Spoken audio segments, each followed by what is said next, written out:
మత్తయి సువార్త 21వ అధ్యాయం తీయండి. 21వ అధ్యాయం 28 నుండి 32 వచనాలు చూడండి. మత్తయి సువార్త 28వ అధ్యాయం 21వ అధ్యాయం మత్తయి సువార్త 21 28 నుంచి 32. ఏమి తోచుచున్నది? మీకేమి తోచున్నది? ఒక మనుషునికి 2 కుమారులుండిరి. ఆ, అతడు మొదటి వాని యొద్దకు వచ్చి, కుమారుడా, నేడు పోయి ద్రాక్ష తోటలో పని చేయమని చెప్పగా, వాడు పోను అని ఉత్తరమిచ్చెను గాని పిమ్మట మనసు మార్చుకుని పోయెను. అతడు రెండో వాని యొద్దకు వచ్చి ఆ ప్రకారమే చెప్పగా, వాడు అయ్యా పోదుననను గాని పోలేదు. ఈ ఇద్దరిలో ఎవడు తండ్రి ఇష్ట ప్రకారం చేసిన వాడని వారిని అడిగాను. అందుకు వారు మొదటివాడని అనిరి. యేసు సుంకరులను వేశ్యలను మీకంటే ముందుగా దేవుని రాజ్యం ప్రవేశించుదురని ఇది నిశ్చయముగా చెప్పుచున్నాను.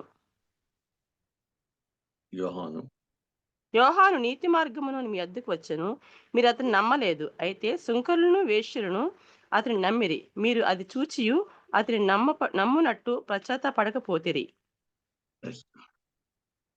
జాగ్రత్తగా గమనిద్దాం. Bible very powerful. ఈ సంఘటనలో, ఈ అధ్యాయంలో, ఈ సంఘటనలో చాలా అద్భుతమైన అర్థం ఉంది. ఒక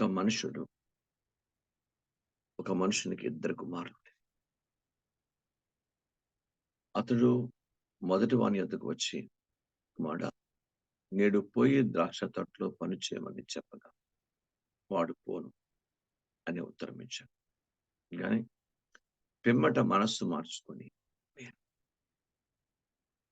బైబిల్ గ్రంథం రెండో వాని యొద్దకు వచ్చి ఆ ప్రకారమే చెప్పగా వాడు అయ్యా పోదునని కానీ పోలేదు.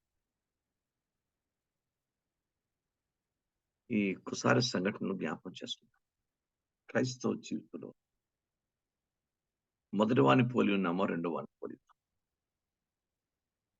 ఎవరమంటే వాళ్ళని దేవుని పాదాల దగ్గర అర్థం చేసుకున్నాం. క్రైస్తవ అందరూ నేర్చుకోండి. క్రైస్తవ కుటుంబాల్లో జరుగుతున్నటువంటి పవిత్రమైన సంఘటన మాక్సిమం ప్రతి కుటుంబంలో జరుగుతున్న పరిస్థితి.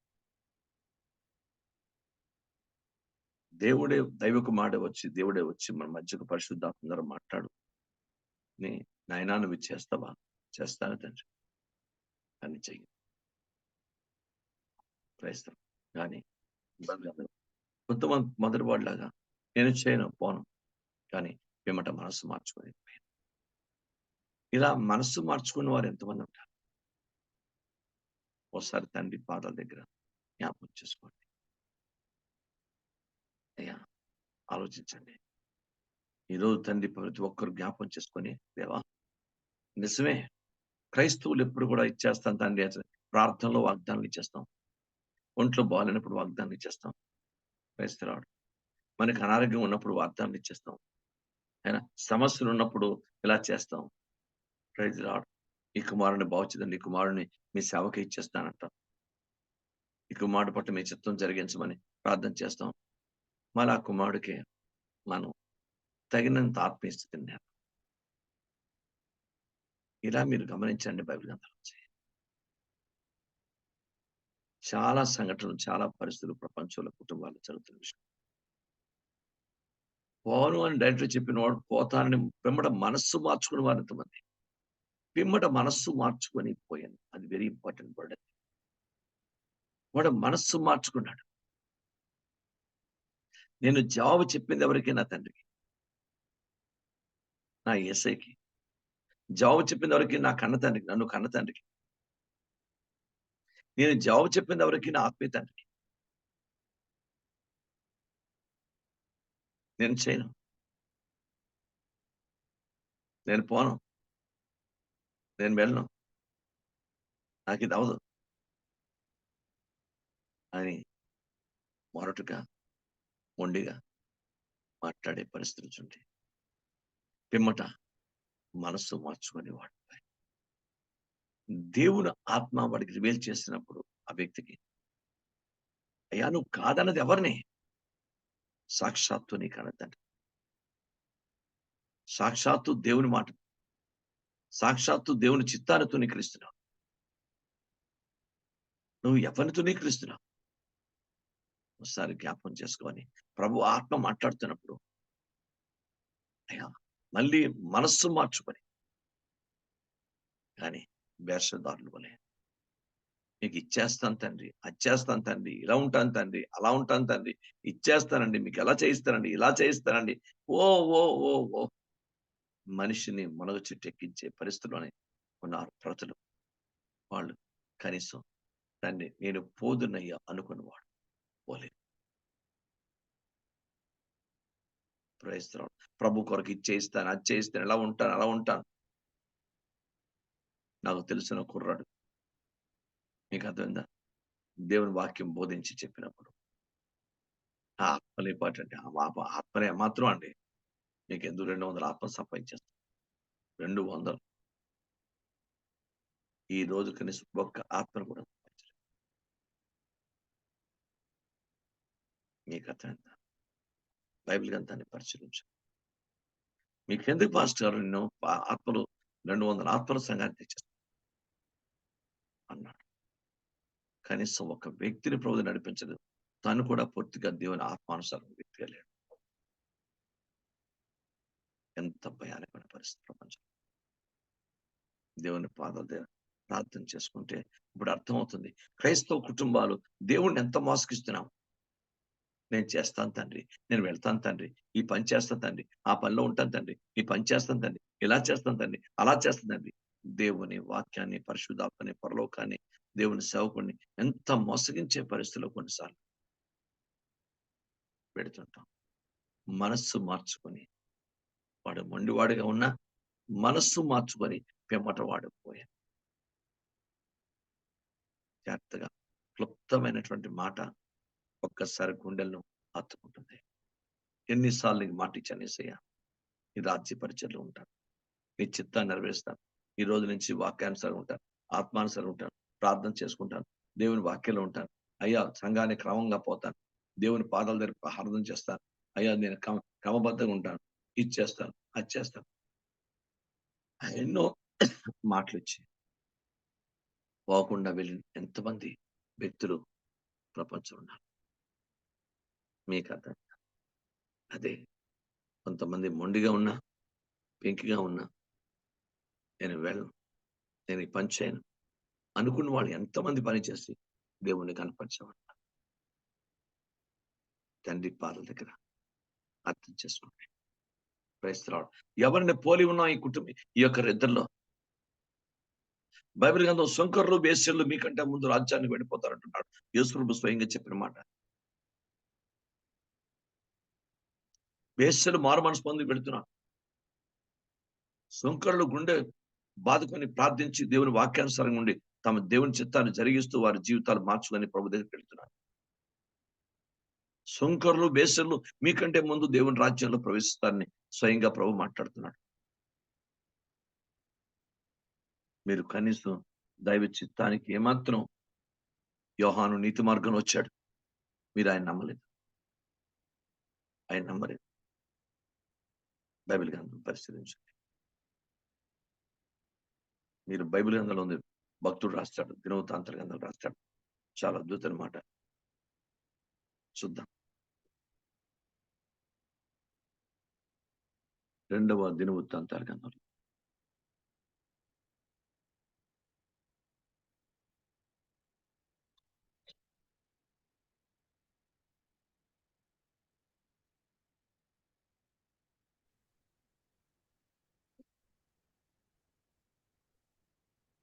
20వ అధ్యాయం 20వ వచనం. అంతటా వారు ఉదయమనే ఉదయముననే లేచి తెకోవ అరణ్యమునకు పోయిరి. వారు పోవచ్చుండగా యెహోషాపాతు నిలవబడి, యూదావారులారా, యెరూషలేము కాపురస్తులారా, నా మాట వినుడి. మీ దేవుడైన యెహోవాను నమ్ముకొనుడి, అప్పుడు మీరు స్థిరపరచబడుదురు. ఆయన ప్రవక్తను నమ్ముకొనుడి, అప్పుడు మీరు కృతజ్ఞులగుదురని చెప్పాను. బైబిల్ గ్రంథం ఇది. దేవుని వాక్యలో ఎన్నోసార్లు దేవునికి మాటిస్తాం, ఇలా చేస్తాం, అలా చేస్తాం, ప్రభు కొరకు ఇచ్చేస్తాం, అది చేస్తాం. ఎన్నోసారి మాట ఇచ్చి మాట తప్పి దైవ చిత్తాన్ని అతిక్రమించిన వారు ఎంతమంది ఉన్నారు. మనస్సు మార్చుకోవాలి. ప్రభా, బైబిల్ గ్రంథం నిజమే, నీకు ఎన్ని మాటలు ఇచ్చాను ప్రభా. మందిరానికి వచ్చి ఒంట్లో బాలినప్పుడు, సమస్యలు ఉన్నప్పుడు, ఆయన పరిస్థితులు బాగలేనప్పుడు ఎన్నో నీకు మాటలు ఇచ్చి నేను తప్పేలా చేస్తాను, అలా చేస్తానని నీ దగ్గరే వాగ్దానం చేసి నీ పాదాల దగ్గర ఒప్పుకొని అవన్నీ ప్రక్కన పెట్టి మా సొంత నీతిని, స్వయిష్టాన్ని, స్వబుద్ధిని, స్వచిత్తాన్ని జరిగించుకుంటూ నీ వాక్యానికి వ్యతిరేకంగా ప్రవర్తించే దౌర్భాగ్య స్థితిలో ఉండడానికి లేదు అని దేవుని పాదాల దగ్గర ఎంతమంది పశ్చాత్తపడుతున్నారు. Praise the lord. ఆలోచించండి. తండ్రి పాదాల దగ్గర నేర్చుకుందాం. Praise God. ఉద్యోగాలు వచ్చినంత వరకు తండ్రి ఉద్యోగం అంటాం. తీరా ఉద్యోగం వచ్చిన తర్వాత ఉద్యోగం ఖాళీ లేదండి. ప్రార్థన మామూలు ఆ మనసు ముందు స్వస్థపంది వరకు స్వస్థ ఇవ్వండి ప్రభా, స్వస్థపరిచిన తర్వాత ఆరోగ్యం వచ్చింది, వాళ్ళ సొంత పనులకి నియమించబడిపోతారు. దేవునికి స్తోత్రం. గర్భఫలం పొందుకున్నంత వరకు ఒకటి, గర్భఫలం పొందుకున్న తర్వాత బిడ్డ అండి చాలా కష్టం ఉంది. ఇది ఒక చంటి బిడ్డతో చేయడం, మేము దీనివ్వడం, అసలు దేవుని మందిరానికి రావడం మాకు కష్టం ఉంది. ఇలాంటి మాటలు బైబిల్ గ్రంథం చెప్తుంది.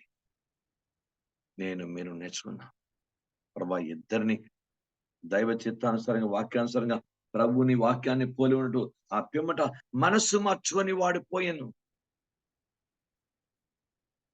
దేవునికి స్తోత్రం. బైబిల్ గ్రంథంలో జాగ్రత్త గమనించాలి.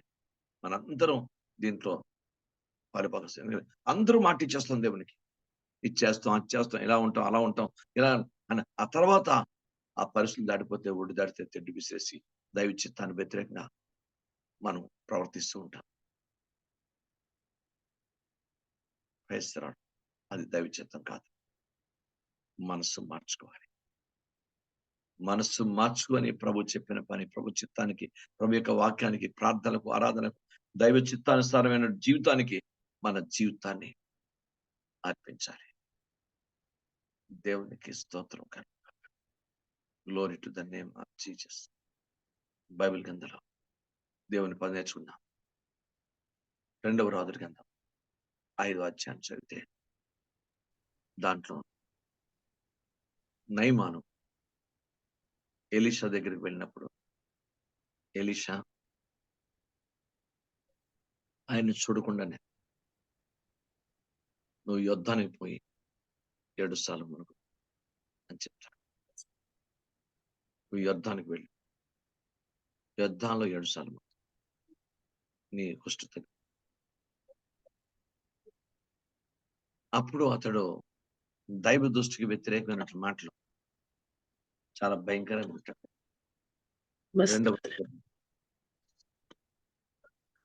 రెండవ రాజుల గ్రంథం చూద్దాం.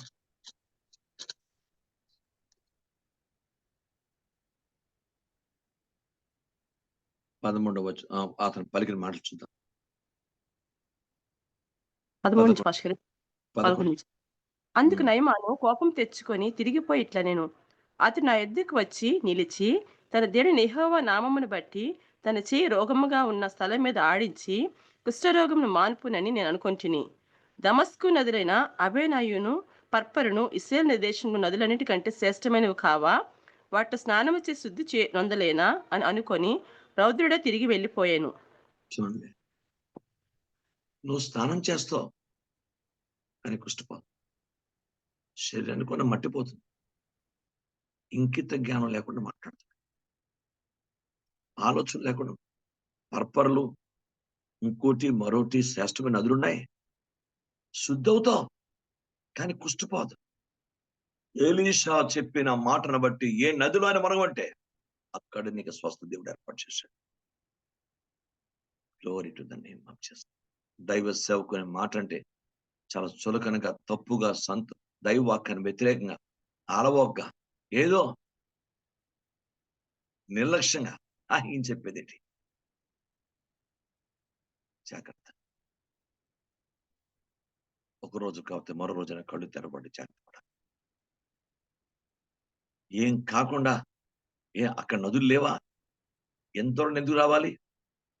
ఈయన ఎక్స్‌పెక్టేషన్ తగినట్టుగానే ఉండాలట. ఈయన ఎక్స్‌పెక్ట్ చేస్తున్నాడు. తల మీద చేతులాడించి, అతన్ని ముట్టుకొని, దైవజనుడి యొక్క పవర్ అర్థం కాదు. దైవజనుడి యొక్క శక్తి అర్థం కాదు. దేవుని దగ్గర ఆయన ఏ విధంగా ఉన్నాడో అర్థం కాదు. ఇతను ఎక్స్‌పెక్ట్ చేస్తున్నాడు. నేను సైన్యాధిపతిని కదా! నాకు లెటర్ పంపించాడు కదా మా రాజు. కనుక నేను వెళితే అతను నా దగ్గరకొచ్చి, నా మీద చేతులాడించి, నా తల మీద చేపెట్టి ప్రార్థన చేస్తాడని నేను అనుకున్నాను. మరి వెళ్లి నువ్వు యుద్ధాల్లో మనం అంతకంటే శ్రేష్టమైన నదులు మా దేశంలో లేవా? అక్కడ మునగలేనా? శుద్ధి శుద్ధి చేసుకోలేవు. శుద్ధవు నీ ఒళ్ళు కుళ్ళిపోతుంది. మట్టి పోతుంది, చెమట పోతుంది. అంతకు మించి నీ ఒంటికి రోగం పోదు. దైవజనుడు దేవుడు దైవజనుడు ద్వారా ఏ నదిని సూచించాడో, ఏ నదికి నువ్వు వెళ్ళాలనుకున్నాడో, ఎక్కడికి వెళ్ళాలనుకున్నాడో, ఏ పరిశ్రమను పంచాలనుకున్నాడో, ఏది నిశ్చయమంటే దేవుడు దాని ద్వారా దైవజనుడు నియమించిన ఆ పనికెళ్తేనే అక్కడ పరిశుద్ధాత్మ దేవుడు నీకు సక్సెస్ చేస్తాడు. లేకపోతే విజయం కోల్పోతాం. శ్రమను, పరిస్థితుల్ని, శాపాన్ని పండించు. దేవుని బైబిల్ గ్రంథంలో దేవుడు వాక్యం చెప్తుంది. అయినా లేఖనం చెప్తుంది. అప్పుడు దేవుడు ఒక మధ్యవర్తిని ఉపయోగించాడు. Praise God. ఒక మధ్యవర్తిని ఉపయోగించాడు. Praise God. 13వ వచనం. అయితే అతని దాసులో ఒకడు వచ్చి, నాయనా ఆ ప్రవక్త ఏదైనా ఒక గొప్ప కార్యం చేయమని నియమించేలా నువ్వు చేయకుందావా? అయితే స్నానము చేసి శుద్ధుడు కమ్మనమాట దానికంటే మేలు కదా అని చెప్పినప్పుడు ఆ మధ్యవర్తి ఒక సైనికుడు. ఆ సైనికుడు వాక్యానుసారంగా ఉంటే గాని, ఆత్మానుసారంగా ఉంటే గాని, అభిషిక్తుడై ఉంటే గాని, ప్రార్థనా పడి ఉంటే గాని, దైవతో సవాసం కలిగి ఉంటే గాని సంచి సలహా, దైవిక సలహా ఇవ్వలేడు. సైనికుడికి బాధ అనిపించింది. నయమాను కంటే సైనికుడికి బాధ అనిపించింది. అయ్యో! ఏంటి ఇంత ఖర్చు పెట్టి ఇంత చేసి రాజుగారు లెటర్ ఇచ్చి చేసి ఇంత దూరం వచ్చి ఆ దైవజనుడి దగ్గర నుంచి చెప్పిన మాట పొందుకొని స్వస్థ పొందుకొని క్షేమంగా ఇక్కడి నుంచి తన దేశానికి సిరియాను వెళ్ళాలి గాని ఇక్కడి నుంచి ఆయన ఏంటి ఇతను రౌద్రుడై ఇతను కోపం చూపించి ఏదో దేశం మీద ఆ రాష్ట్రం మీద ఆ ప్రజల మీద ఆ వ్యక్తుల మీద కుటుంబం మీద చూపిన కోపాన్ని ఇక్కడ దైవజనుడి మీద చూపించాలనుకుతున్నాడు ఏమిటి అని అనుకున్నాడు ఈ సైనికుడు. అయ్యో పాపం అతని వ్యక్తి మీద కరుణ చూపి మంచిగా ఆలోచించి నాయన నాయన అంటే చాలా అర్థం తండ్రి లాంటివాడు. తండ్రిని నాయన అంటారు. ఎప్పటికి కూడా నాయన కొడుకును నాయన అంటారు. తండ్రిని ఆప్యాయత సంబంధం పదం అది. అది మామూలు పదం కాదు. Praise the Lord. దేవుని స్తోత్రం. మీకు అర్థమైందా? నాయన అన్న పదం very very very affectionate word అది. చాలా ఆప్యాయత కలిగిన పదం. నాయన తండ్రిని సంబోధించినట్టు నీకు ఇంతకన్నా ప్రవక్త ఏదైనా గొప్ప కార్యం చేయమని నిమిషంలో నువ్వు చేయకుందువా? స్నానం చేసి శుద్ధ కర్మ మాట అంతకంటే మేలే కదా! ఎందుకు నువ్వు ఆలోచించావు? ఎందుకు తప్పుగా నువ్వు అపార్థం చేసుకున్నావు? అన్న భాషలో ఎంత దైవికంగా మాట్లాడంటే అంత సైనికుడు దాని అర్థం ఏంటి? దేవుని బిడ్డలు ఒక సైనికుని వలె పనిచేయాలి. చాలా మంది కూడా ఈ దైవవాక్యాన్ని వ్యతిరేకంగా క్రీస్తు అంటే ఒక తప్పుడు ఉద్దేశం, తప్పుడు చూపు, తప్పుడు ఆలోచన. ఈయన మానవాళికి, మాది వాళ్ళకి, బలహీన వర్గాలకి దేవుడు అన్న తప్పుడు ఆలోచిస్తే దాన్ని బట్టి మనం ఎలాగ వారిని దైవికంగా మనం వాళ్ళని కన్విన్స్ చేయాలంటే ఆత్మ ద్వారా, వాక్యం ద్వారా, పరిశుద్ధాత్మ ద్వారా. Praise the Lord. జాగ్రత్తగా గమనించాలి. దేవుడు నియమించిన స్థితి తప్ప దైవ చిత్తానికి వ్యతిరేకం వెళ్తే అక్కడ రాదు. అక్కడ విజయవంతమైన కార్యం జరగదు. దేవుడు దేవునికి మహిమ కలుగుగాక. Praise the name of Jesus. నేను చాలా విషయాలు చాలా మంది దగ్గర ప్రపంచంలో ప్రాక్టికల్ గా చూశాను. మీకు అర్థమైందా? కనుక వాళ్ళు ఇప్పుడు బాధపడిన ప్రయోజనం అయిపోయింది. ఇప్పుడు వారు ఏం చేయడానికి లేదు. అందుకే తండ్రి పాదాల దగ్గర ప్రభు యొక్క ఆత్మ ప్రార్థన మనతో మాట్లాడుతున్నప్పుడే, వాక్యం మనతో నేరుగా వచ్చి మనని దర్శిస్తున్నప్పుడే జీవితాన్ని ప్రభువుకు అనుకూలంగా మార్చుకోవాలి. Praise the name of Jesus. అయ్యో, ఎందుకు నేను దైవ చిత్తాన్ని అతిక్రమించి నేను అపలా పనిచేశాను అని మనస్సు మార్చుకొని, ఉదయం మార్చుకొని, అంతరంగం మార్చుకొని, ఆ కోపాన్ని, రౌద్రాన్ని విడిచిపెట్టిన వాడే అప్పుడు వెళ్ళాడు. స్నానం చేసి 7 సార్లు మునిగితే పసిపిల్ల దేహమైతే కృతజ్ఞతతో కానుకలు తీసుకొచ్చి ఇస్తున్నాడు. Praise the Lord. కృతజ్ఞతతో కానుకలు తెచ్చి ఇస్తున్నాడు. ఎలీషా అన్నాడు, యెహోవా చెమతుడు, నేను ఒక్క చిల్లి గవ్వ కూడా తీసుకోను, ఒక్క వస్తువు కూడా ఒక్కదాని కూడా తీసుకోను. Praise the name of Jesus. బైబిల్ని పరిశీలించండి. స్వస్థత పొందిన తర్వాత నయమానికి వచ్చిన కృతజ్ఞత మనసు చూద్దాం. 15 అప్పుడతడు తన పరివారంతో కూడా దైవజనుని దగ్గరకు తిరిగి వచ్చి అతని ముందర నిలిచి, చిత్తగించుము, ఇశ్రాయేలునున్న దేవుడు తప్ప లోకమంతటి అందున్న మరొక దేవుడు లేడని నేను ఎరుగుదును. ఇప్పుడు నీవు నీ దాసుడైన నా యొద్ద బహుమానం తీసుకునవలసిందని అతనితో చెప్పగా, ఉమ్, ఎలీషా, ఉమ్, ఎవరి సంగతి నిలబడి ఉన్నానో ఇశ్రాయేలు దేవుడు నా యెహోవా జీవము తోడు నేనేమీ తీసుకోనని చెప్పాను. నయమాన్ ఉమ్, అతన్ని ఎంత బతిమాలినను అతడు ఒప్పకపోయాను. ఉమ్. అప్పుడు అప్పుడు యెహోవాకు తప్ప అప్పుడు యెహోవాకు తప్ప దహన బలినైనను మరి ఏ బలి ఇతరమైన దేవతలకు నేను నీకు అర్పింపను. రెండు కంచ కాదు, ఇంకా అర్పింపాను. నేను ఇక్కడ అర్పింపను. సారీ, బైబిల్ అని చెప్తుంది. నేను ఇంకా ఎందుకు, నాకేంటో ఎవరు నిజమో, ఎవరు సత్యమైన దేవుడు, ఎవరు ఏంటో రుజువు అయిపోయారు నాకు. ఇశ్రాయేలు దేవుడు తప్ప వేరొక దేవుడు లేడు. ఇంకా నేను ఎవరికి ఏ ఇతర దేవతలకైనా నేను బలి అర్పించను తీర్మానం చేసుకున్నాడు.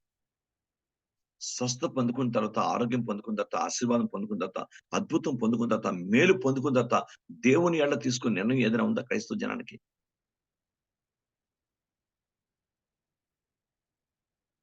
ఎంతమంది ఆలోచించండి. నయమాను ఒక విధంగా మైనస్ పాయింట్ మనం చూస్తే, ఆ మైనస్ పాయింట్ కరెక్ట్ గా సరి చేసుకున్నాడు. రౌద్రం వదిలాడు, స్వస్థ పొందాడు. స్వస్థ పొందిన తర్వాత బహుమానాలను తీసుకొచ్చి ఇస్తున్నాడు. ఈయన తీసుకొని చెప్పాడు. అయితే ఇతను అంటాడు స్పష్టంగాను, ఇంకా ఏ దేవతలకు, ఏ ఇతర దేవతలకు నేను ఇంకా దానములు అర్పించను. ఎందుకు? ఇశ్రాయేలు దేవుడు నిజమైన దేవుడు రుజువై. ఏ తీర్మానం చేసుకున్నాం, అతను ఆ తీర్మానం తీసుకున్నాడు. మనం స్వస్థ పొందాం, గొప్ప అద్భుతం పొందాం, మేలు పొందాం, ఆరోగ్యం పొందాం, ఆశీర్వాదం పొందాం, ఉద్యోగం పొందాం, లేదా ప్రమోషన్ పొందాం, గొప్ప కార్యాలు పొందుకున్నాం, చాలా పొందుకున్నాం. నిర్మాణం, మీరు తీసుకున్న తీర్మానం ఏంటి? అస్తవ్యస్తమైన వ్యక్తి ఈ వ్యక్తే తీర్మానాన్ని చేసుకొని దేవుని దగ్గర మాట్లాడుతున్నాడు. దేవుని పాదాలు. ఇంక నేనేది ఇతరులకు అర్పించను. మనం తీసుకున్న నిర్ణయం ఏంటి? మనం తీసుకున్న కార్యం ఏంటి? దేవుని పాదాలు ఎలాంటి దైవ కృతజ్ఞత నిర్ణయం తీసుకుంటున్నాం? ఎన్ని మేళ్లు పొందుకుంటాం, ఎన్ని అద్భుతాలు పొందుకుంటున్నాం, ఎన్ని ఆశ్చర్యకాలు పొందుకుంటున్నాం? ఆలోచించండి. దేవునికి మహిమ కలుగును గాక. దేవుని బిడ్డలు తీసుకున్న నిర్ణయాలు కృతజ్ఞతగా నిర్ణయం తీసుకోవాలి. ప్రభువును మహింపరిచే నిర్ణయాలు తీసుకోవాలి. ప్రభువును ఘనపరిచే నిర్ణయాలు తీసుకోవాలి. ప్రభు చిత్తం నెరవేర్చే నిర్ణయాలు తీసుకోవాలి. ఎలాగెందుకు డబ్బు దండగా, అలాగెందుకు డబ్బు దండగా, ఎలా చేస్తా ఎందుకు కలగా, ఎలాగా అన్ని మేళ్లు పొందుకున్న వ్యక్తులు మనం మాట్లాడుతున్నాం. ఎలాగెందుకు, ఇలా మనం ప్రార్థన పెట్టుకుంటే అయిపోద్దా? ఏదో కార్యం అయిపోయిందా? ఇలాగ మనం తప్పుగా కొన్నిసార్లు ప్రార్థన చేసుకుని మాట్లాడే విధానం. అన్ని ఆశీర్వాదాలు పొందుకున్న దేవుని బిడ్డలకి తీసుకున్న నిర్ణయాలు అంటే ఏముంటున్నాయంటే ఏమీ లేవు. నిర్ణయాలకి ఏమీ లేవు. ఈయన స్వస్థ పొందుకొని ఇంకా నేను ఇశ్రాయేలు దేవుడు నిజమైన దేవుడిని అర్థమైపోతాను.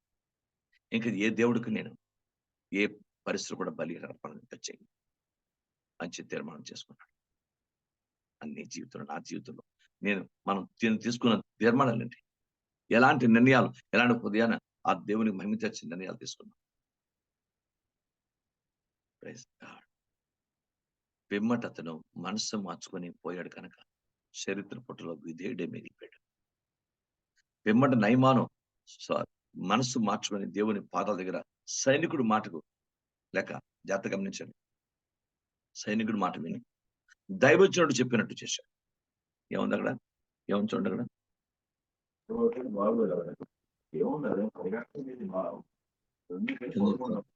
14 పాస్టర్. చూడండి. దైవజనుడు చెప్పి ఏం చెప్పి అంతే 14. అతడు పోయి దైవజనుడు చెప్పినట్లు యొర్దాను నదిలో 7 మార్లు మునుగగా అతని దేహము పసిపిల్ల దేహం వలె అతడు శుద్ధుడాయెను. దైవజనుడు చెప్పినట్టు సైనికుడు చెప్పాడు, మంచి హిత పలికాడు. సైనికుడు మాట విన్నాడు. నిజమే కదా అనుకున్నాడు. బట్ ఎవరు చెప్పినట్టు చేశాడు? దైవజనుడు చెప్పినట్టు చేశాడు. స్వస్థ పొందుకొని ఆశపడ్డాడు. దేవునికి స్తోత్రం కలిగినాడు. దేవుని వాక్యమైన దైవజనుడు మన మేలు కూడా చెప్తారు. వింటే ఆశపడ్డా, లేకపోతే తండ్రి పాలన నిజం. వెమ్మటి వాడు మనస్సు మార్చుకున్నాడు. అక్కడ తండ్రి మాట విన్నాడు, వెళ్ళాడు.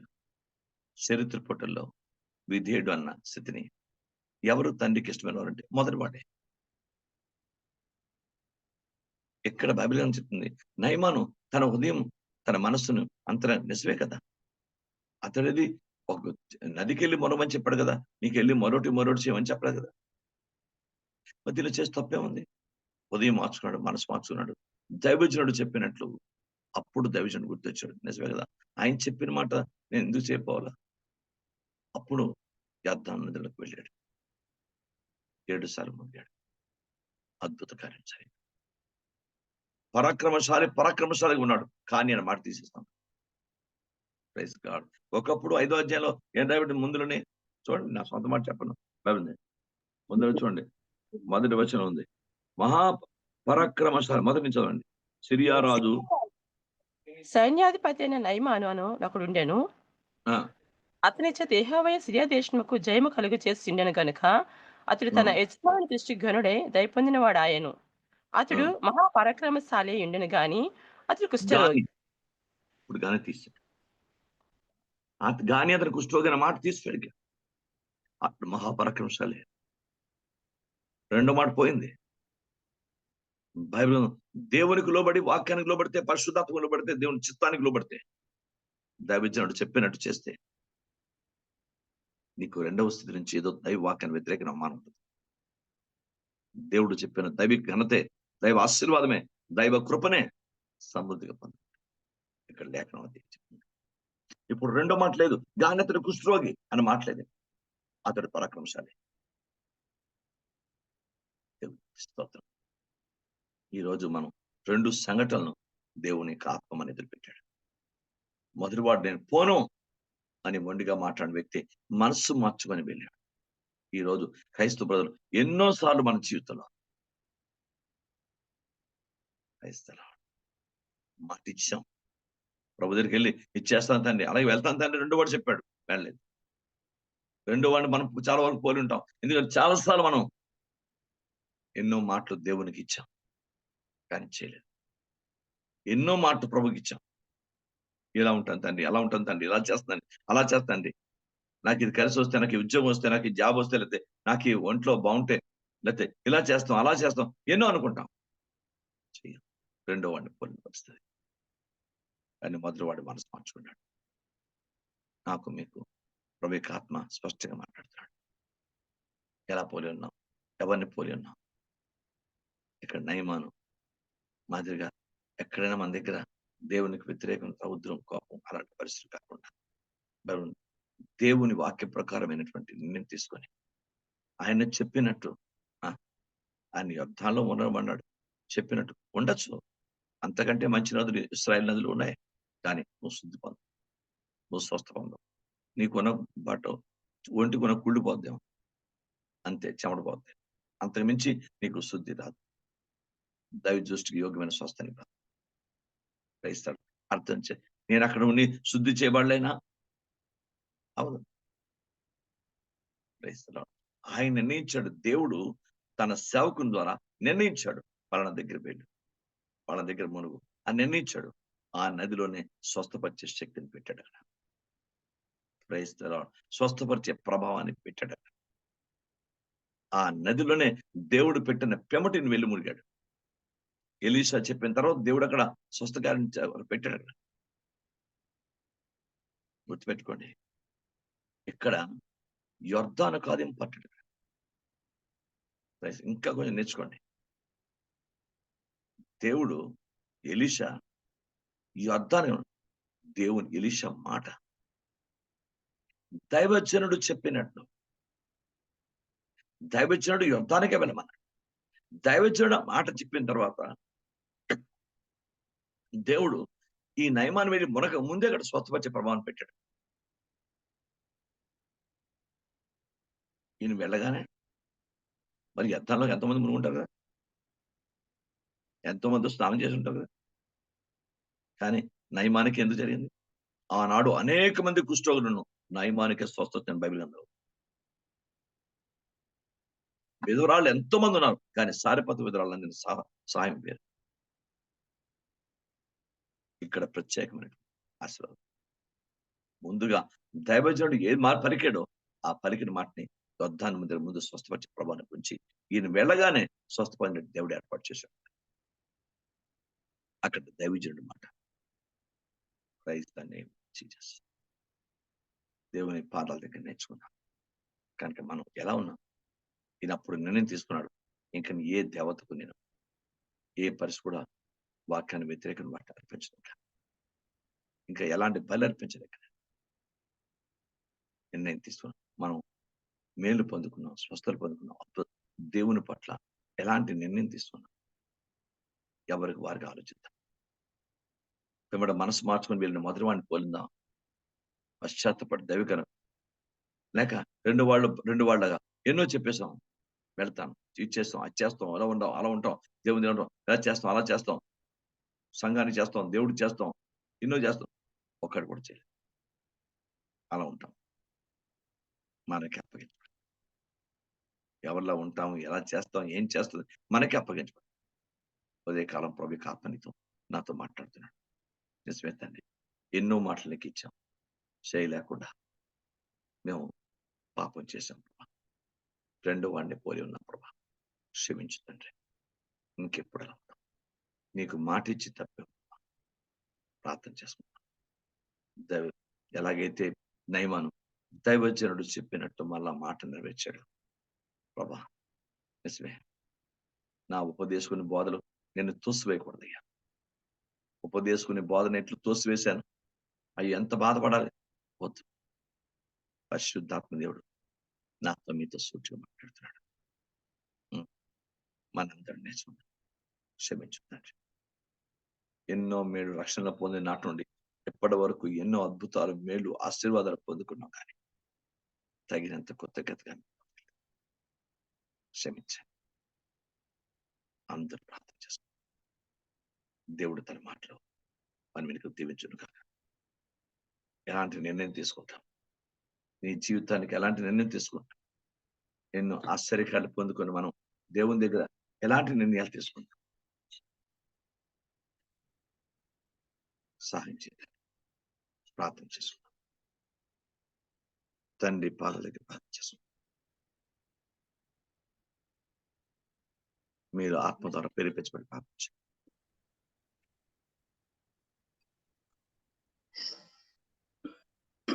స్తోత్రము నాయనా, స్తోత్రము తండ్రి. ప్రభా పరిశుద్ధుడా, జాలుగల దైవమా, మీ స్తోత్రాలు స్తోత్రాలు స్తోత్రాలు తండ్రి. ప్రభా అయ్యా, నా